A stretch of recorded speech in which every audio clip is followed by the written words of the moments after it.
देशभरातील शेतकरी दरवर्षी येणाऱ्या अर्थसंकल्पाकडे मोठ्या उत्सुकतेने पाहत असतात. वाढता शेती खर्च, महागाई आणि सतत बदलणारे बाजारभाव यामध्ये शेतकऱ्यांना सरकारकडून काही ठोस मदतीची अपेक्षा असते.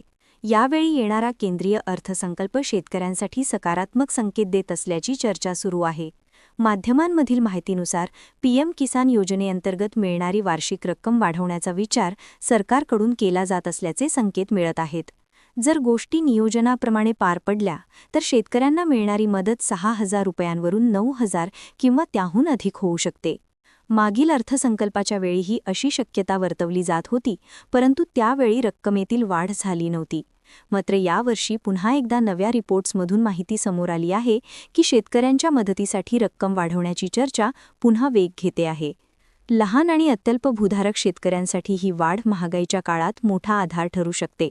जर वार्षिक मदत 9,000 रुपयांपर्यंत नेली गेली तर प्रत्येक हप्त्यातील रक्कम 2,000च्या ऐवजी 3,000 रुपये होऊ शकते. सरकारची भूमिका काय असू शकते याकडेही लक्ष वेधले जात आहे. पीएम किसान सन्मान निधी योजनेअंतर्गत शेतकऱ्यांना सुरुवातीपासूनच वर्षाला 6,000 रुपयांची थेट आर्थिक मदत दिली जाते. ही मदत 3 समान भागात थेट लाभार्थ्यांच्या बँक खात्यात जमा केली जाते. पण खतांच्या वाढत्या किमती, बियाण्यांचा बदलता खर्च आणि इंधनाच्या दरवाढीने शेतकऱ्यांच्या बजेटवर मोठा परिणाम झालेला आहे.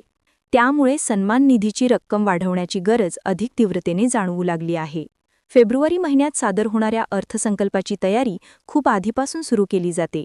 आगामी आर्थिक वर्षासाठीच्या अर्थसंकल्पावर सरकारने आधीच काम सुरू केले असून यात नीती आयोग, विविध मंत्रालये, राज्यप्रतिनिधी आणि कृषी क्षेत्रातील तज्ज्ञांचे मत जाणून घेतले जात आहे. संविधानाच्या अनुच्छेद 112 अंतर्गत तयार होणारे वार्षिक आर्थिक पत्रक हे ठरवते की येणाऱ्या वर्षात सरकारचा खर्च कोणत्या क्षेत्रांवर प्राधान्याने केला जाईल. यावेळी अर्थसंकल्प तयार करण्यासाठी सरकारकडे पुरेसा कालावधी उपलब्ध असल्याने आणि विविध पातळ्यांवरून मिळालेल्या सूचनांमुळे शेतकरी वर्गासाठी काही महत्त्वाच्या घोषणा केल्या जाण्याची शक्यता व्यक्त केली जात आहे. कृषी क्षेत्रासाठी नवीन पावले उचलण्याची आणि शेतकऱ्यांना प्रत्यक्ष लाभ देणारे निर्णय घेण्याची संधी सरकारसमोर आहे. त्यामुळे येणारा अर्थसंकल्प शेतकऱ्यांसाठी नवीन आशा निर्माण करणारा ठरू शकतो, अशी अपेक्षा दिसून येते.